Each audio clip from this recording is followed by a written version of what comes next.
The following program is suitable for all audiences and was recorded live Monday, October 23rd.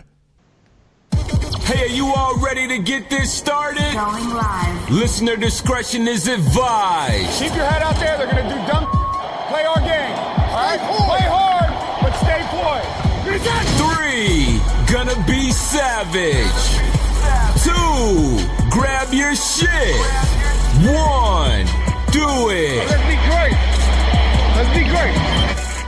Cheers, Bears fans! This is Bears Are Live with Draft Dr. Phil Latoshin.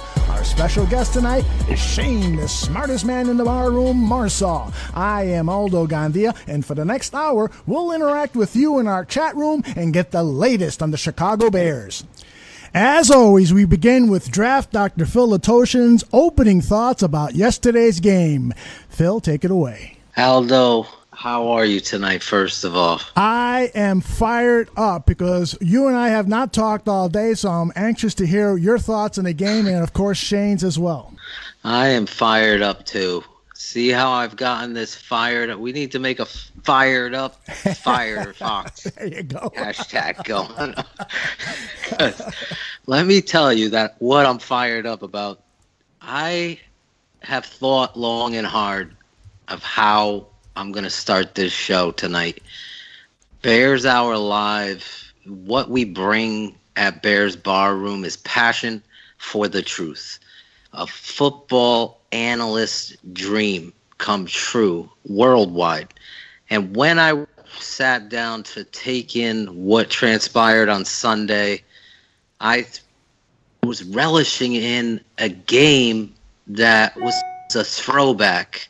It was a throwback to what the bloodline is of the Bears, and that is defensive football in a dominating fashion to the extent where they literally were having the Carolina Panthers tap out.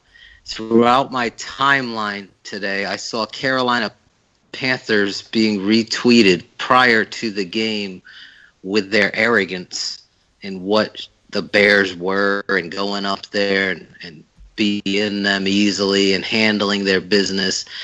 This defensive football team has a chip on their shoulder, the likes I haven't seen since Urlacher was in the middle.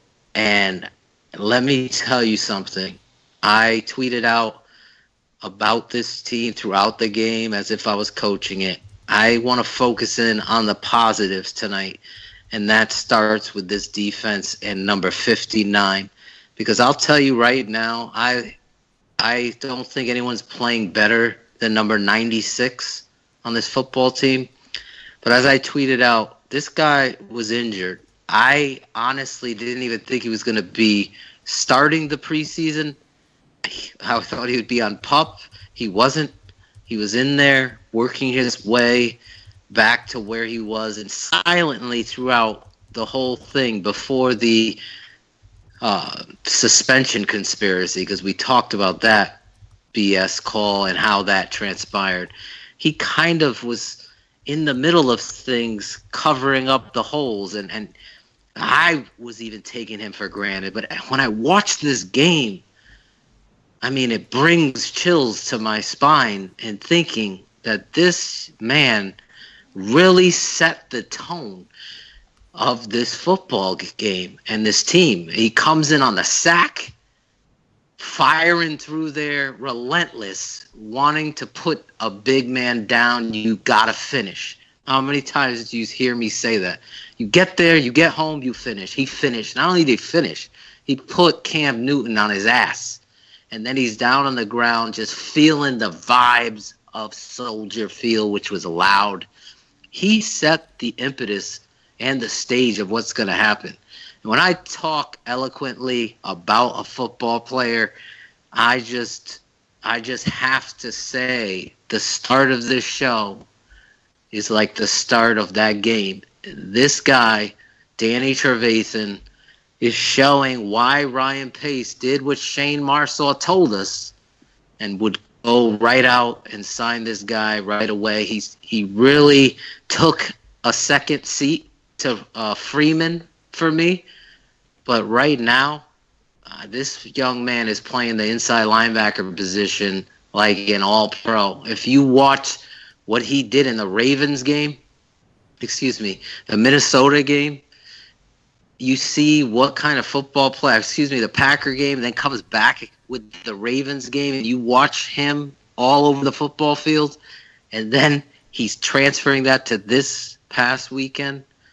I'm telling you, the Carolina Panthers were befuddled because of Danny Trevathan setting the tone, and then Akeem Hicks is a Pro Bowl football player.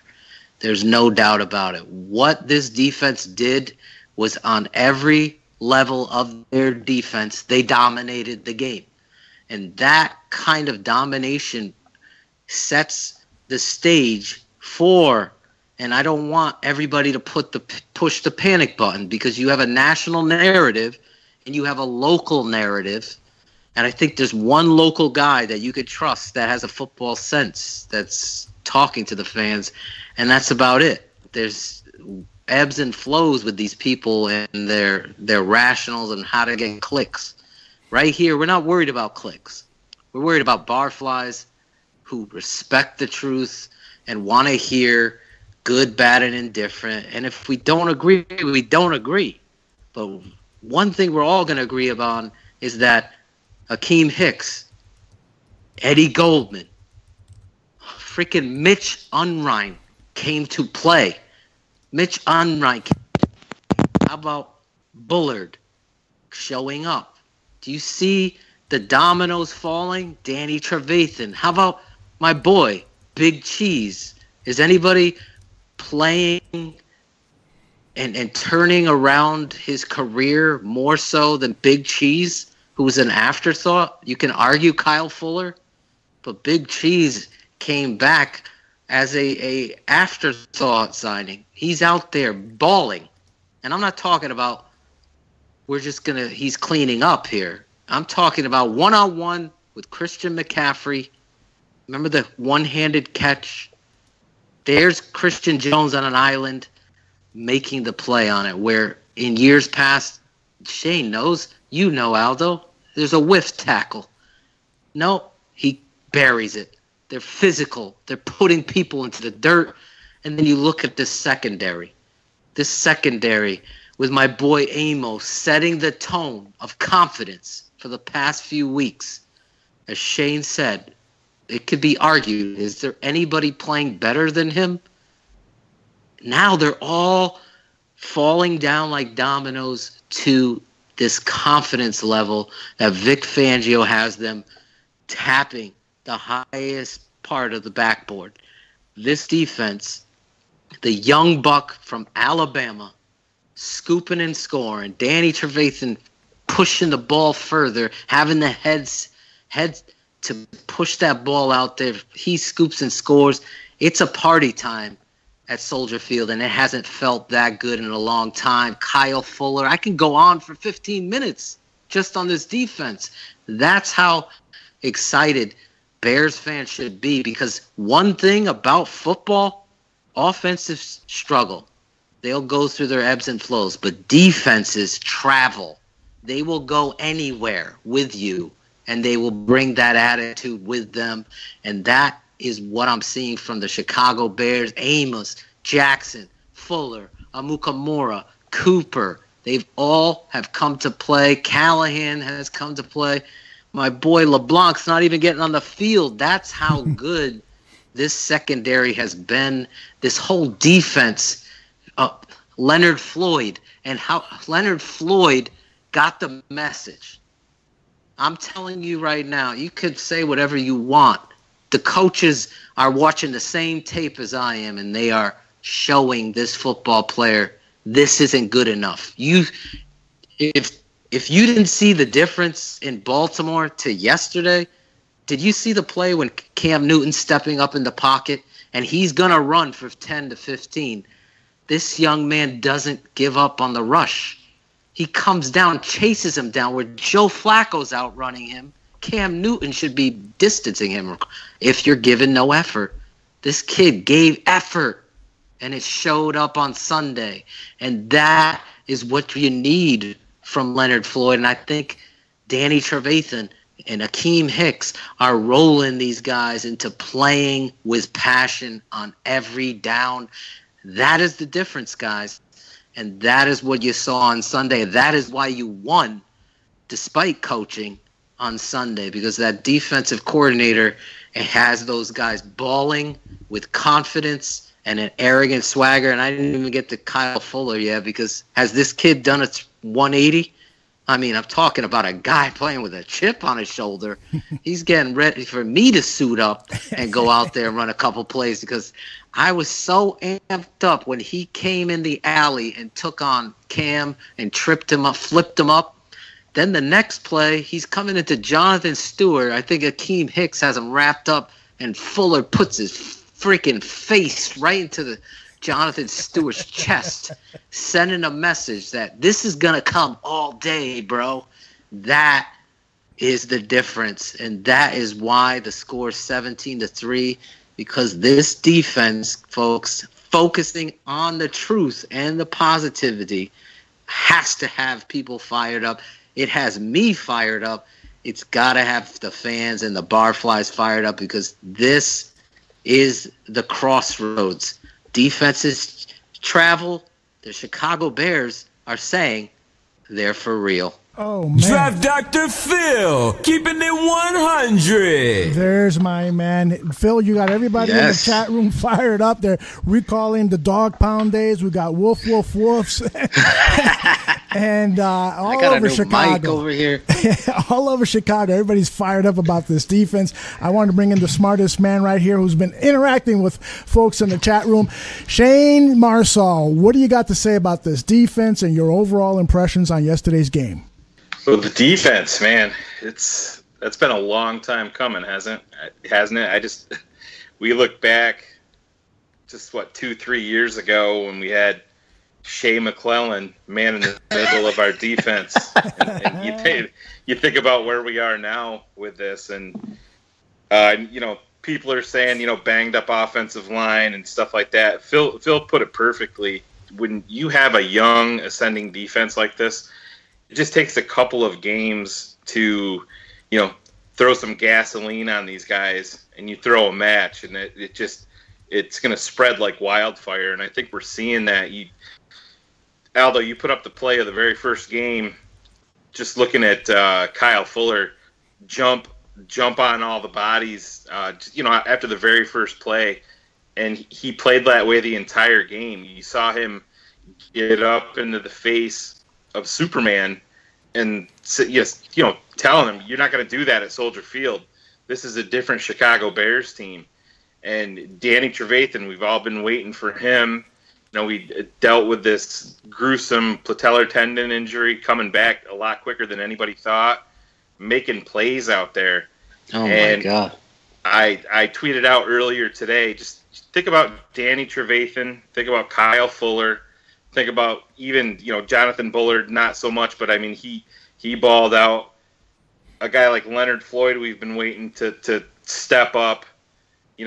Eddie Jackson with his injury at Alabama and coming back, and all we heard, all offseason after the draft is how this kid should have went in the second round. And you're hearing about all of this talent and all of this production that he had at Bama, and you're seeing all of this starting to come through.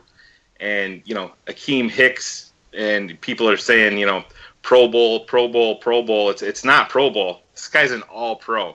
Mm-hmm. He's one of the very best. He's one of the very best at his position in the entire league.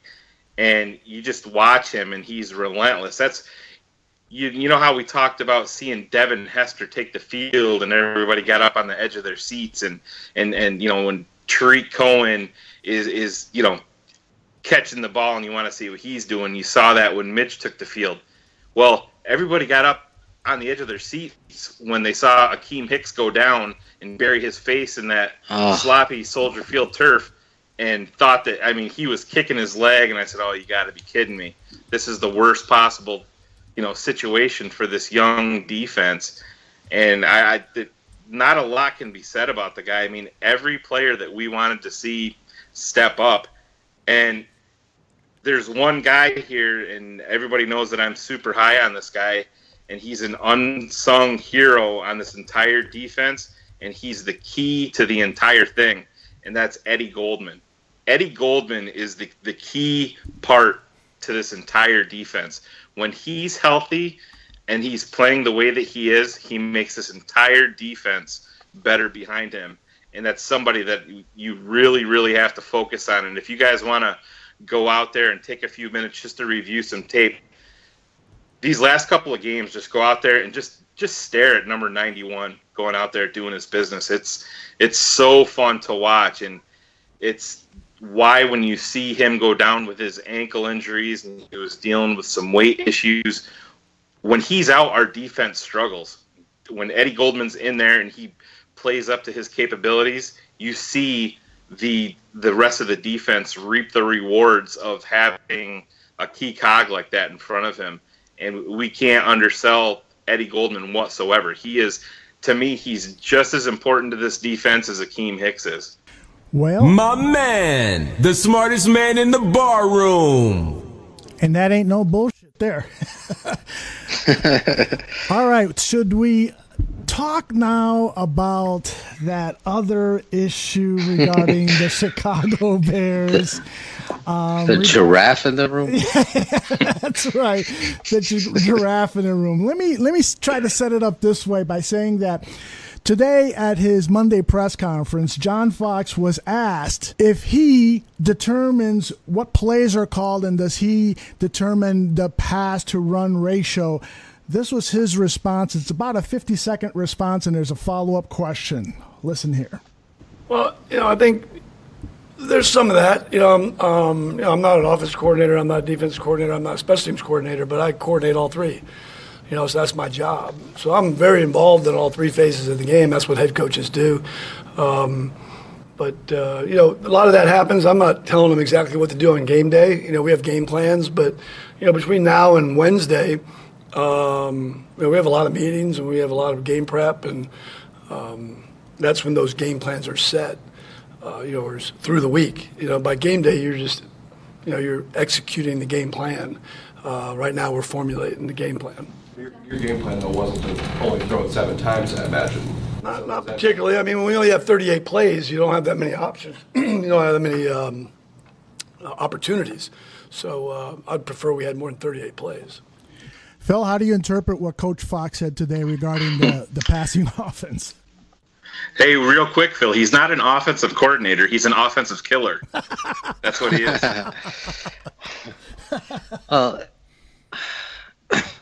It's so convoluted. He just can't answer a straight answer, because he's right.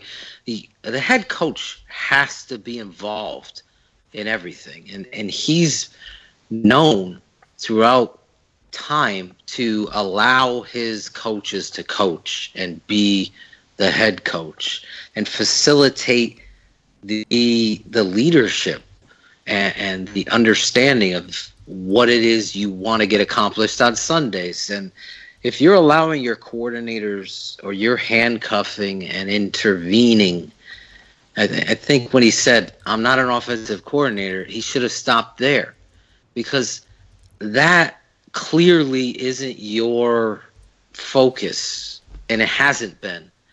So I believe that Dowell Loggins has a job to do.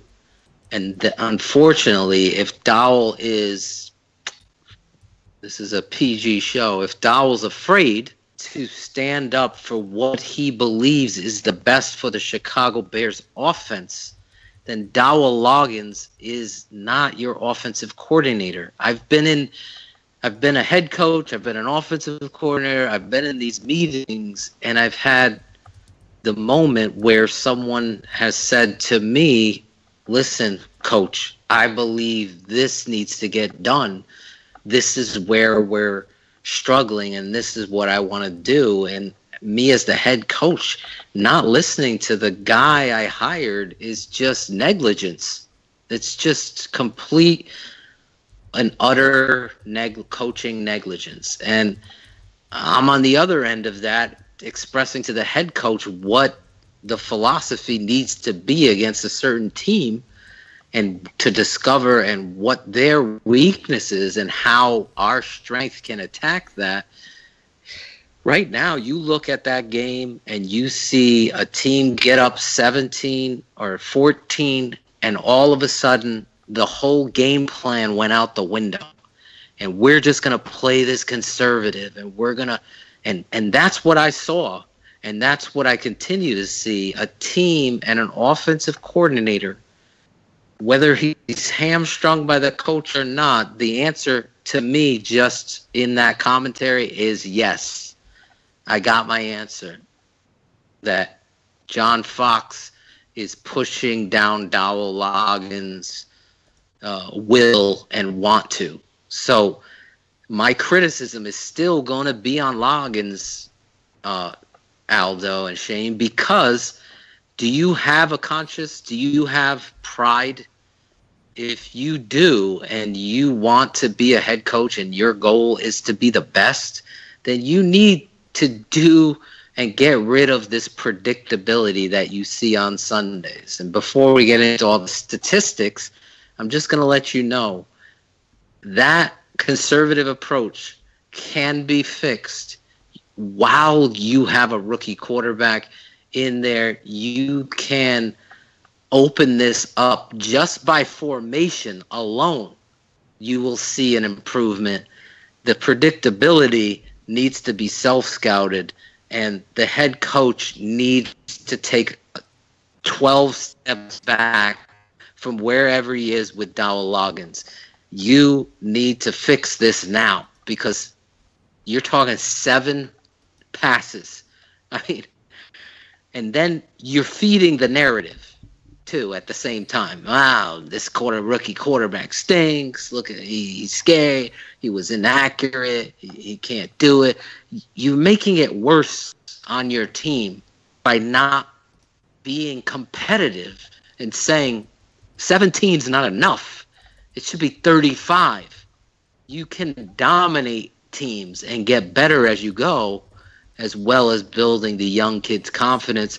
And it really starts right off the first series. 3-step drop, spread them out, read the open man, deliver the ball. It waited till the fourth quarter to run a 3-step game and hit Cohen on a hitch. Granted, Gentry is offsides, but that's the time where I'm like, all right, now you're going to run the game out and it's over.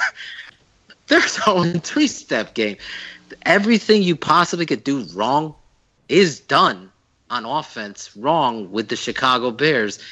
3rd and 2 after you've run 2 plays to the left. And guess what, Aldo? They're trying to trick somebody and run the same stretch play to the short side. Carolina's all over this. Every team is going to be all over this. Gotta do different. Gotta change up your formation and run the same plays. Spread people out. Give your offensive line angles and space. It's only going to create more opportunities in the run game and the pass game. This head coach has to go. It really is. Vic Fangio, the quotes from Leonard Floyd, to me, are direct chorus echoing of his defensive coordinator. Say what you want about Vic Fangio, he doesn't pull any punches. He just straight shooter. I'm not going to give you the full answer, but he kind of gives you the answer without directly saying it. And I respect that, because at least it's a semblance of the truth. And this offensive coordinator is lying out of his teeth, and all to cover his boy Favre, worry about his job. If he had pride, he'd say, screw you. You fire me then, because I'm not going to coach like this 7 passes in a game. And people are going to argue, well, they won the game. Yeah, you don't win despite yourself. That isn't a win. That's a loss in my book. You win by improving and doing what you're going to do great, because this isn't going to happen every week. This kind of formula is not going to be okay every week. And that's what you see from Dowell Loggins. That's what you saw from the offense. And really, ultimately, Mitch Trubisky was throwing the football well. He was accurate. He had a bad pass to Zach Miller. The pass to Cohen on the back shoulder on the wheel route should have been caught. It was another drop by Cohen. So I'm not worried about Mitch Trubisky. I'm totally worried about the offense. And people talking about the sacks, I counted one sack. I think Olin Kreutz put it up. It was the play where he tries to then shovel it to Howard. He had to recognize zone, understand year one. Now it's not there. 2, dump it off with pressure to the Howard. He was a little late. He got sacked. We never got a replay to see if he was truly down. But that was the one I really felt. Everything else was breakdown and blocking assignment. Somebody missed the block. The pressure's coming on. There was a penalty. There was always something. And when you see sloppy football, that means there's sloppy coaching. It's just a carryover. And that's what we're seeing with this offense. And really, ultimately, the Carolina Panthers set out to stop Jordan Howard. That was their goal. And they did it to the most part. I mean, you still saw what a tremendous football player that guy is. I want to ask both of you guys a question, and if I can get some input, too, from all the folks that are in the chat room. I'm writing a column for BearsBarroom.com that will hit tomorrow.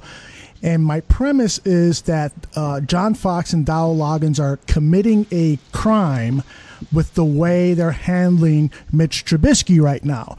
And that they're actually emasculating him, and they're devolving his progress. He was actually doing better earlier in the season than he is now. And the reason that they're being so conservative is because John Fox is trying to save his job. So, Shayne, I'd like you to respond to this first. Do you think that what is motivating this pathetically conservative play calling and ultra careful approach to game planning is motivated by John Fox's last-ditch effort to save his head coaching job here with Chicago? I think it absolutely is. I mean, I think we see this play out every single week that Mitch has been in there. And, you know, your guest on Bears on Tap kind of alluded to it. John Fox, when he coached Carolina in the Super Bowl, you know, he went for a couple of times on 4th down, and then ever since that time, he's been the ultra-conservative coach. And there's even that little video clip of Fox talking to Loggins on the sideline last week versus Baltimore, just saying, pound it, just keep pounding away.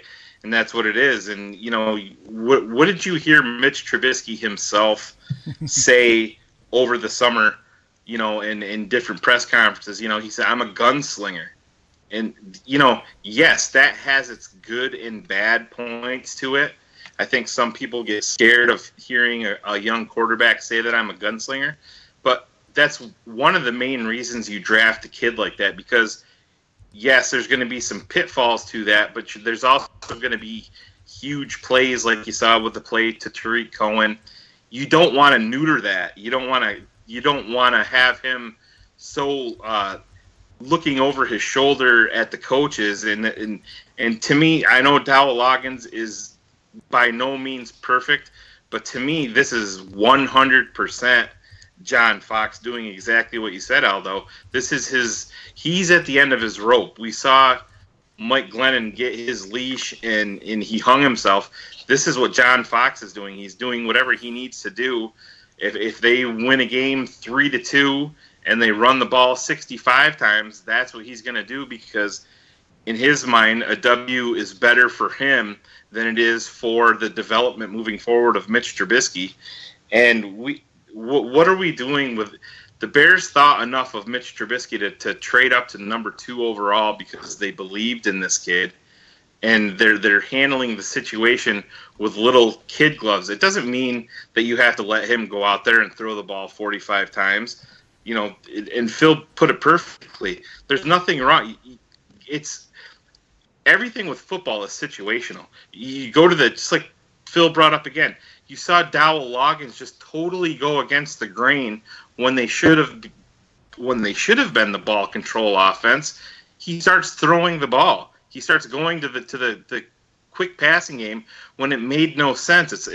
It's almost like you talk about the smartest man in the room. That's their way that they look at it. Well, this is how we're gonna rectify this. We'll do something that's totally out of the box, and that's where they think that they're smarter than everybody else, and it makes no sense to me. This is John Fox's last ditch effort, and at this point, you can say that it's a limited game plan, which it obviously is, and the game plan is to just not turn the ball over. Well, turnovers are still going to happen, guys. We saw Mitch have the turnover in Minnesota, but you have to let this kid play his game. You saw him play his game at North Carolina. That's what made you trade up for him.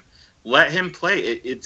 You want him to get the timing down with these wide receivers. You can't do that with 7 pass attempts in a game and 16 pass attempts the week before. And what's going to happen? We're going down to New Orleans this weekend.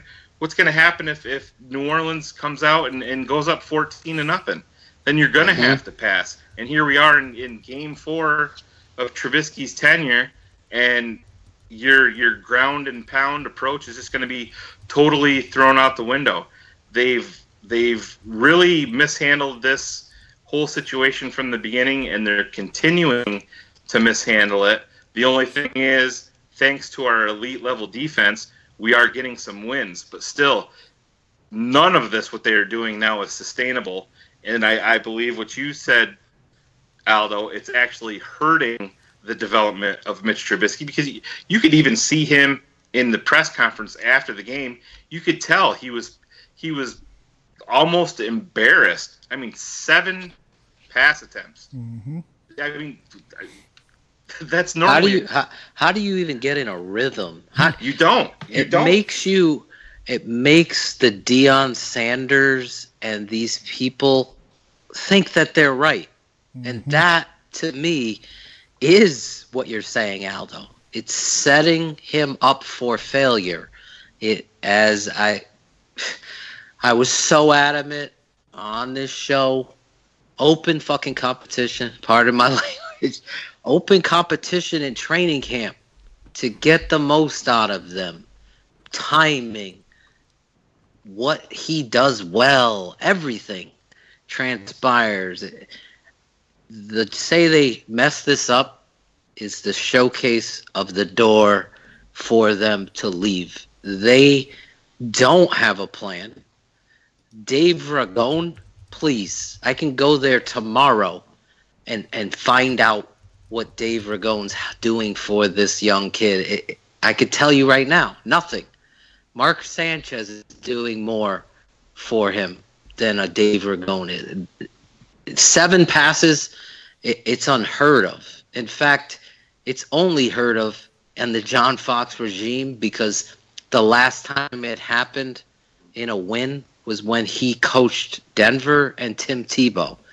And really, how you allow that to happen in 2017 in a passing league is conservative, stubborn negligence. And I don't see any future for that, because as Shayne said, and it really is the most foundational point here, is you traded up for a franchise quarterback. Your GM sits up there with his fresh new haircut and some gel, and he's talking about the most important position in all of sports. What I said all the time here. And now all of a sudden 7 passes. You don't have talent at receiver. You got every excuse in the world. Deontay Thompson you cut, but you kept the Josh Bellamy, who drops so many passes that are critical drops, but he's so important on special teams. And this isn't a reflection. It's just a showcase of you've done zero, and I mean zero, to help the passing game. In game, in practice, in talent, in personnel, any kind of decision in the game plan. This game should have started off exactly how they ended in the fourth quarter. Quick game. This New Orleans Saints game should be spread out. Gentry's running a slant. This kid Wright is your best receiver. What did he have? 8 snaps? 12 snaps? The personnel can't even be right. That's why I don't let low gains, no gains off the hook, because you have to have some balls to be an offensive coordinator. You have to be in the head coach's ear. No, this is what we need. We're going to run counter, but we got to have Mitch knowing right after that on a no huddle, we're going to run waggle off the counter action, the same look. Maybe we're going to run the opposite side, but it's going to look the same. So that defensive linebacker is going to bite, and that's going to give that tight end that's dragging that one step advantage to their linebacker, and that's where Mitch is going to go. That's what an offensive coordinator needs. You have to have set plan to attack New Orleans. Carolina's without their safety this week. That was the time running seams right through the – let him get a feel off the action. 5-step drop, read your 1 to 2, hit the tight end of the seam. The second play of the game, they do it. They never go back to it. Never. And that, to me, is on this coaching staff. They're horrific. It's painful to watch. The only thing is you're waiting for dessert. You're at your friend's house. His mom makes the crappiest meal you've ever had, but you know she's making dessert afterwards. She's great at baking. She just can't cook for crap. The defense is the mother's dessert. That's it. That's all we're watching here. Your defense is scoring points. Your offense, and you're hindering, and really, you're not feeding Mitchell Trubisky. Let him put his accuracy on display. Let him do it. Everybody's in love with your new phrase, which I'm sure is going to be trending by the end of the night. No gains, logins. No gain, logins. Very good.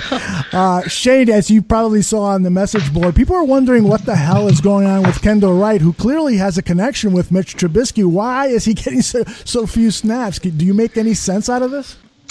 Yeah, have you guys seen our coaching staff? I mean, it's not... It's really not that hard to figure out. When your fullback Michael Burton is getting more snaps than Kendall Wright, I mean, that's not even it's not even NFL football. I mean, you're talking about the Chicago Bears pushing their offensive, this is 1950s football. I mean, Phil can agree there. It's just you see Kendall Wright go out and make really the biggest catch of your season so far on a 3rd and 11 from your young franchise quarterback versus Baltimore, and then you go out there and you give him essentially a handful of snaps versus Carolina. And when he is in there, every time that he is into the game, the defense sees number 13 come in and they know it's going to be a pass play, because that's how, I mean, the week before he was in for, I don't know, what was it, like 13 snaps, and 11 of them were pass plays. 11 or 12 of them were pass plays. So it's more inept coaching on the offensive side of the football. You can put it onto Fox, making them run the ball and be extremely vanilla, but still Dowell does have some say in how he sets things up and how he's going to use the players, and that's where Dowell is at the end of his rope also. It's just this entire offensive coaching staff is just so limited. We know that the Bears need playmakers, but still, you have a quarterback back there that can buy you time, that has a big arm, that's athletic, that maintains his poise, that still focuses down the field when he's under pressure. And that in itself is going to help these limited wide receivers. And you're just seeing none of that because of the way that the game plan is. It's with the Chicago Bears, we've always wanted to see this full game plan come through where you see the Bears go out and essentially, play good football for 4 quarters, but it's going back to lovey ball. You're getting we are relying on our defense to not only shut the opposing offense down, but we're relying on the defense to score points for us now at this point.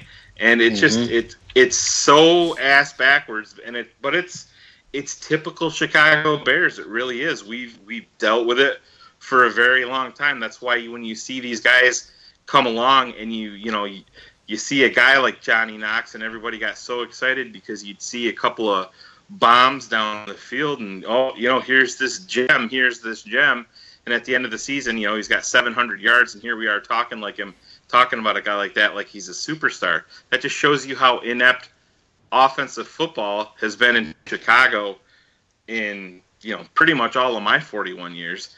And if they are somewhat decent on the offensive side of the ball, then that's when the defense is lacking. So it's more of the same with Chicago, but the biggest difference now is we got the quarterback, but this coaching staff is the one that are putting the shackles on him and not letting him play. This is exactly when he should be working all the cobwebs out, when he should be, I don't want to say risking anything, but it's very likely, guys, that we're not going to the playoffs. But do you want to really go into 2018 and Mitch Trubisky has thrown, 200 passes on the season?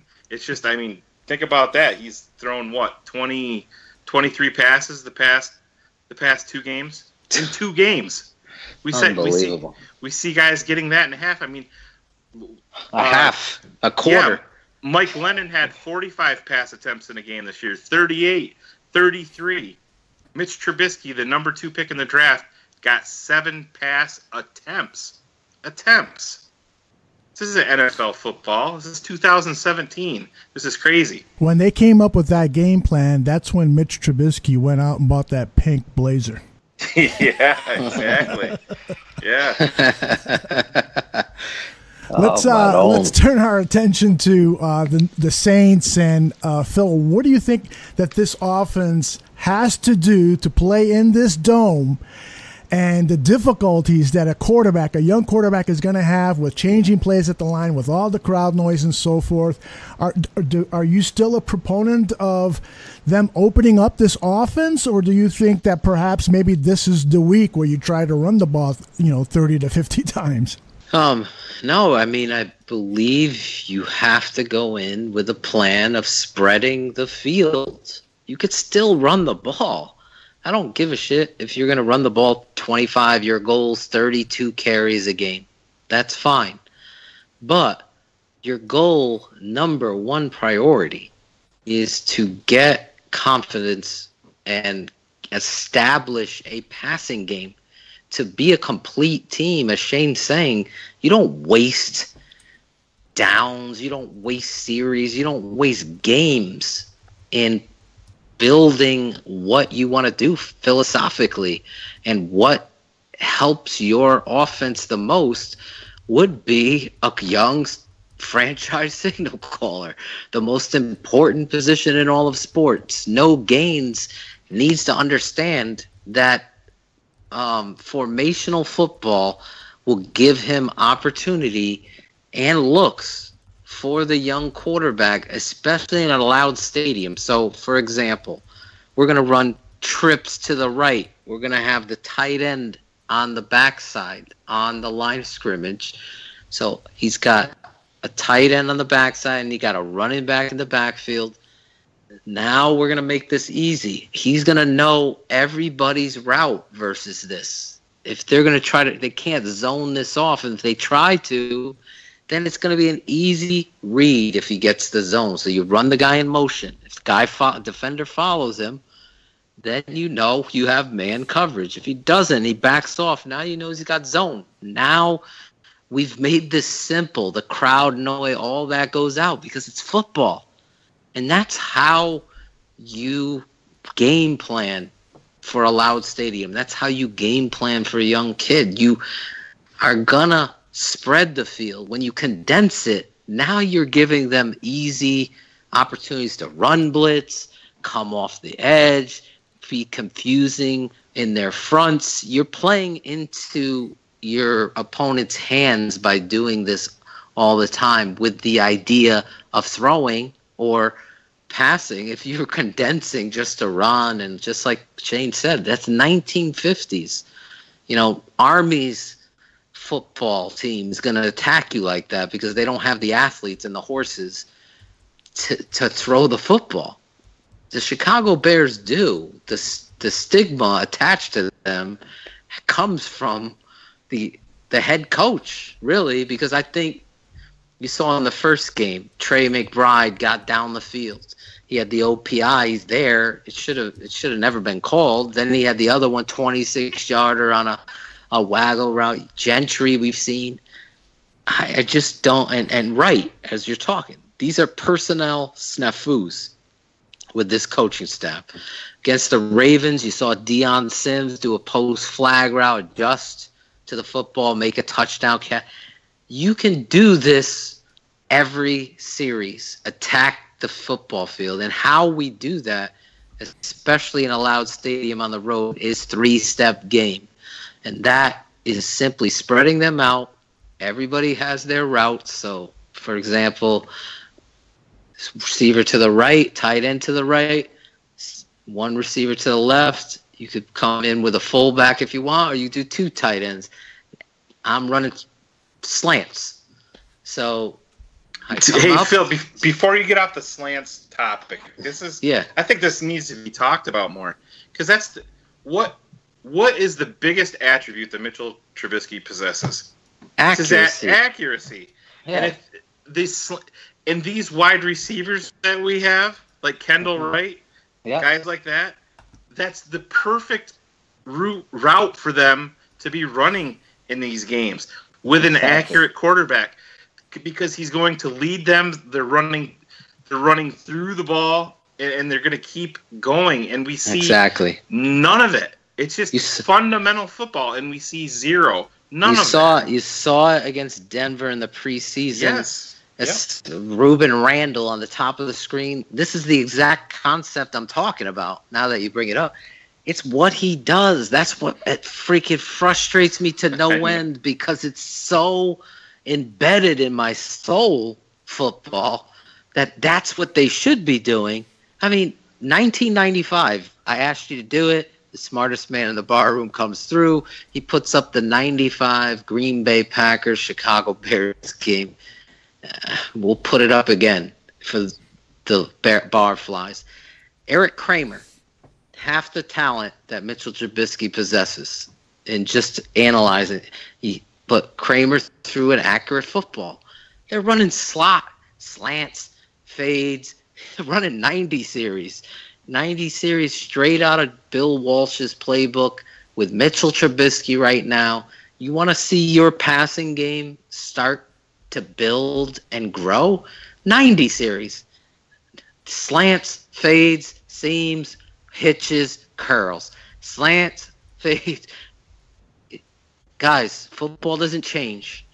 The guys calling the plays always will, and the players that come in, their names change, but the concepts never do. It repeats itself. This is not as complicated as many people make it or try to be. There's a lot of frauds out there. We call them out. We can get a lot of crap from people because we do it.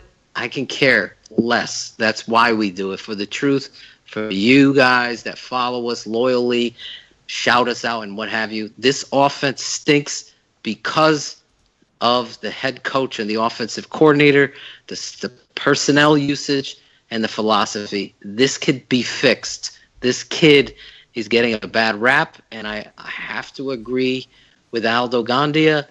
At some point, with your article that you're writing, it needs to be imperative that you think back to Brett Favre, and you think about that guy, how he was looked at in Atlanta, gunslinger. He traded him to Green Bay. They formulated him into their West Coast system. And what did they always say with Brett Favre? I could hear Madden to this day. It takes him a little while to warm up, but once he feels it, he gets it. And that popped out all the time with Mitchell Trubisky.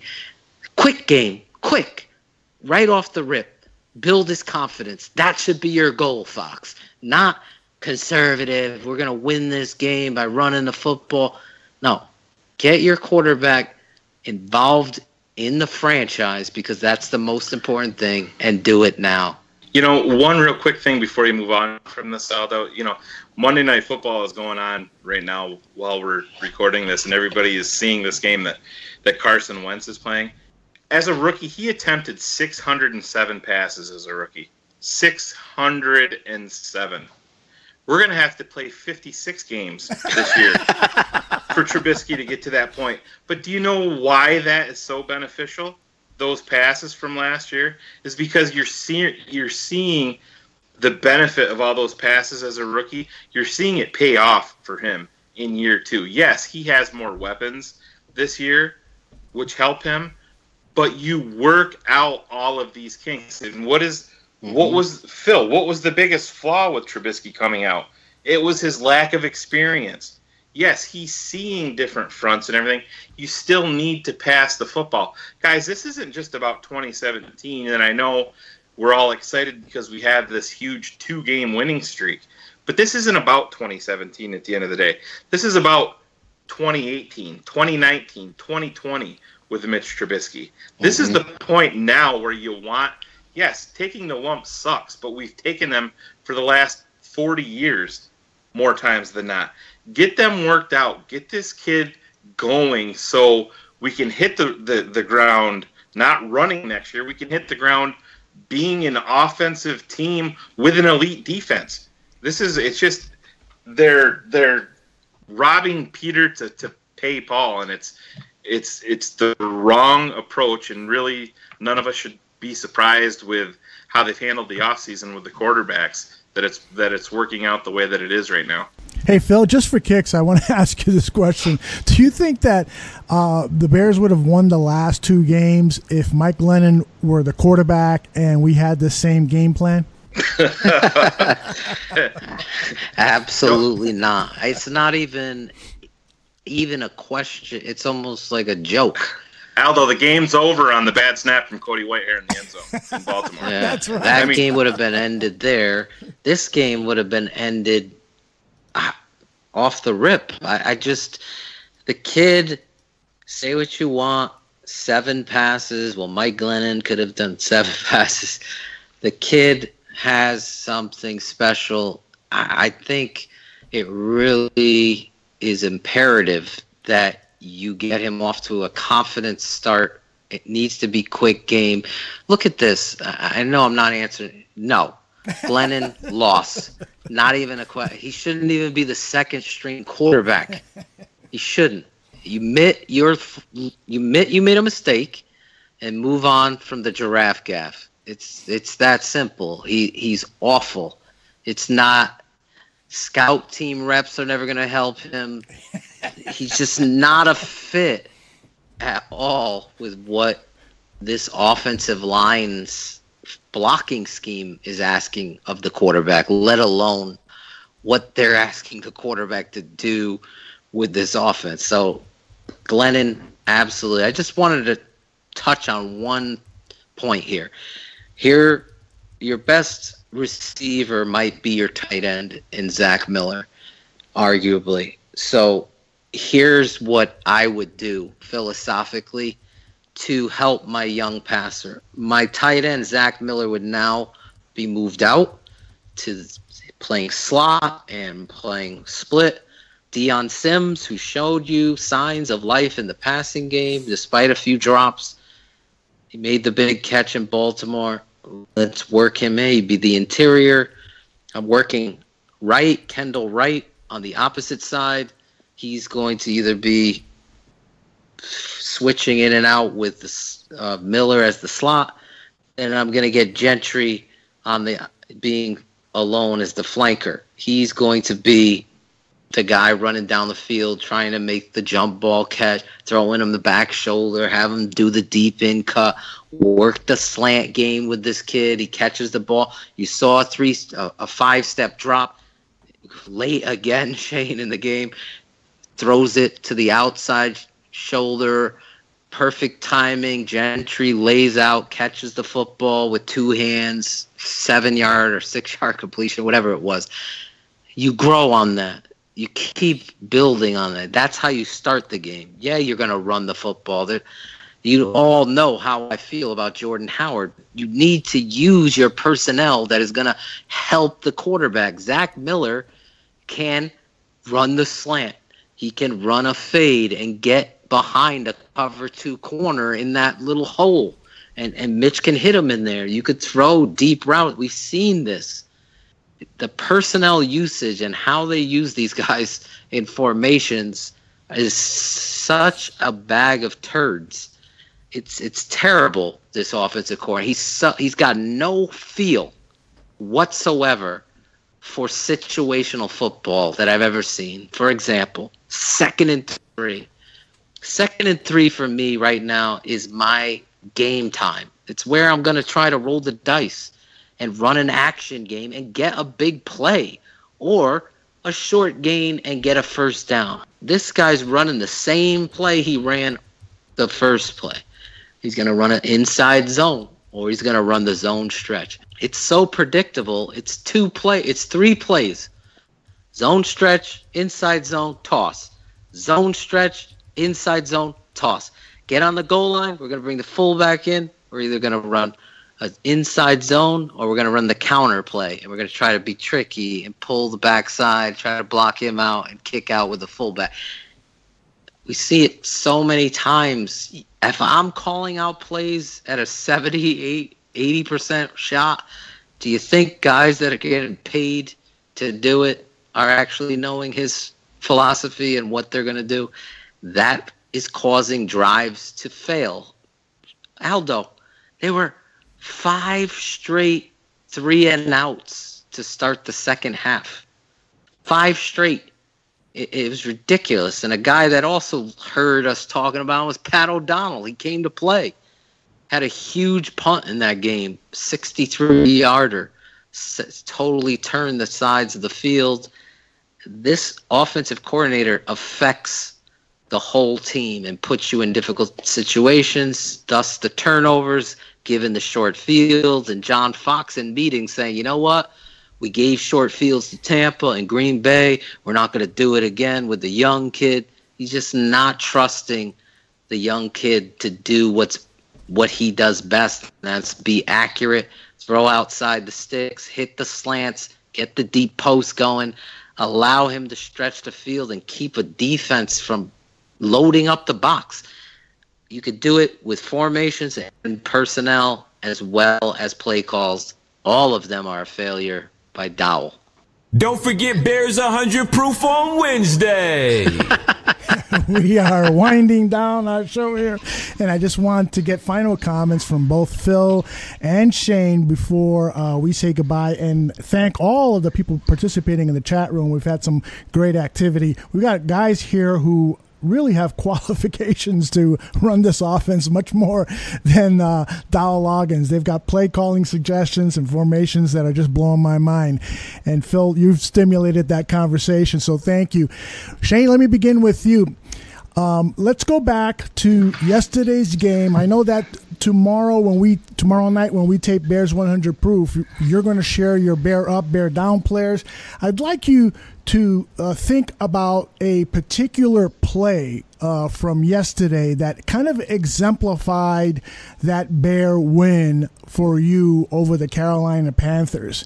And then, Phil, I'll ask you the same question. I just want to kind of, I don't want to under-celebrate this great win that we had against a team that was favored to win by, 7 points or something like that? Yeah. This Bear defense really proved to the football nation that they're a squad to be reckoned with. So, Shayne, why don't you share some thoughts about a particular player or two, perhaps, that really impressed you? Well, the two that got me the most excited, obviously were Whoa, Nelly, Alabama. Yes, and it's not even that it has to do with Eddie Jackson being from Bama or anything like that. Over the past few years, guys, we've seen the Bears deflect balls. We've seen them force fumbles, and they were just out of reach, or the offense would recover them just at the last minute.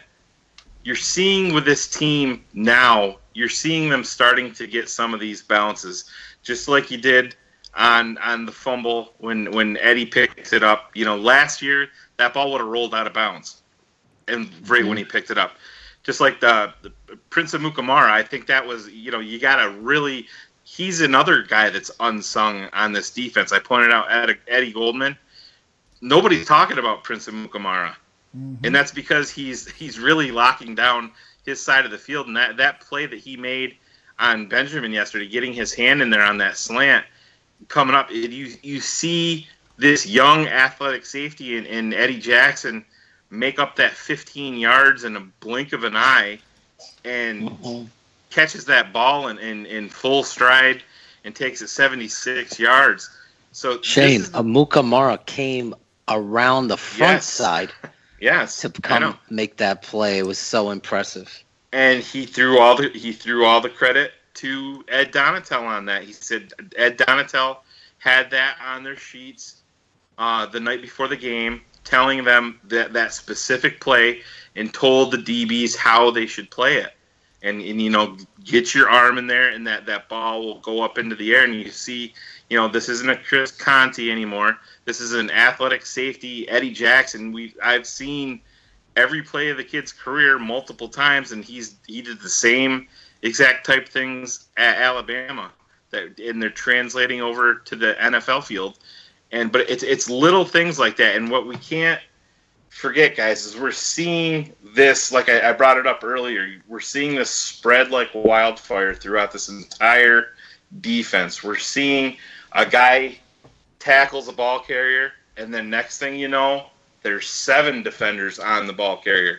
They're all running to the football. And this is one thing that scares me about John Fox, and I'm not sure if you heard him today saying, well, we've been practicing the last couple of weeks in running to footballs.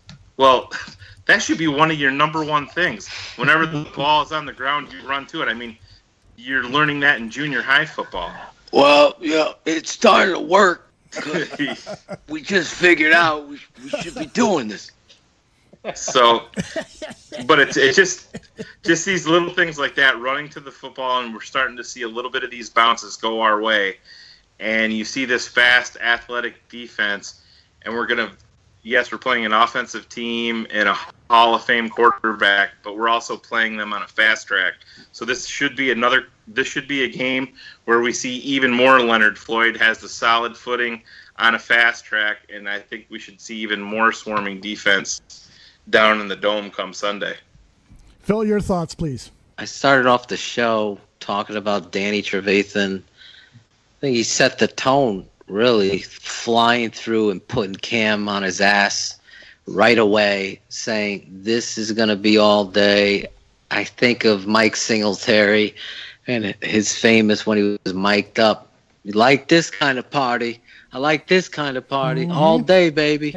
That attitude and that swagger really was just absorbed by that defense out there. And I can't say enough about Akeem Hicks. If you got a chance and an opportunity, I know Akeem is a fan of the draft docs, it seems, because I tweeted out in response to one of the followers, one of the Barflies put up a inside mic'd up video of Akeem Hicks. If you haven't seen it, I did tweet it out on my timeline, and I quote tweeted it in saying, this is a beast. If you watch a defensive lineman that's dominating, but just having so much fun in it and doing it, it's just a beautiful thing to watch. And if you love this great game of football and you want to learn as much as you possibly can,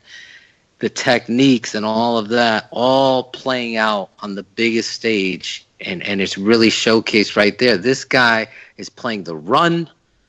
I mean, there's a play in there where McCaffrey is trying to juke, and Akeem Hicks is getting doubled. He splits it, grabs McCaffrey with one arm, then yokes him up and just slams it to the ground. It's so impressive to watch it, because if you realize these are NFL, the biggest athletes you could possibly think of, blocking him, and they're not being able to move or stop him. So I tweeted that out. Akeem Hicks gave us a like at the bar room because he's feeling the vibes that we're selling, the truth. And Akeem, as Shayne said, it's not all pro. It is the top of the line, all pro level, where football people vote you in as the top at your position. I don't know who is a better 3-4 defensive end. There was a lot of 4-3 under looks with Akeem standing up, Aldo, and he's doing what I was talking about, having a little fun, and then he's attacking that tackle. He was giving that tackle a fit. I think he put Khalil out for the game. He injured their center. The guy is an animal. Between him and Goldman, because Shayne is right. We always talk about Eddie Goldman on a play as well. Aldo stood out to me where he is absolutely pushes and extends his arm. He delivers the blow, extends his arms, and gets to the running back trying to cut back Stewart, and then throws him down. Goldman was an impetus, but really, honestly, the play that really stood out to me, I got to give this guy credit because I give him a lot of crap, is Leonard Floyd's play where I was going to have you talk about that tomorrow, but go right ahead. So Leonard Floyd rushing the passer. He's going outside. Cam feels the rush. And last week against Baltimore, Leonard Floyd would not even be around the football. This week's Leonard Floyd showing hustle and awareness. Cam Newton's about to take off for 15, maybe 10, 15 yards. Leonard Floyd comes flying through, maintaining his position. He was contained in the rush. Now he fights back underneath. And instead of just trotting, he sprints after Cam Newton and tackles him for a gain of 1. It's close to being a sack. Really is. I want to give him the sack because the effort is so deserving. That play to me, I hope he builds off of it, because that's the difference in what I'm critical of. A guy just loafing and really thinking, the play's over, and then he's nowhere to be found and lets up a huge play that could change the whole tide of a game. And this, he's feeding off everyone. He's playing Leonard Floyd football, 7th overall pick. He already had his sack. He comes back. It was just one of those moments where you see somebody in a light and they change that whole view of them by doing what a football player should be doing. And that play stood out for me. Obviously the fumbles and all that, but I'm very critical of guys that I call them big for nothings. God gave them everything. They gave me 5'7".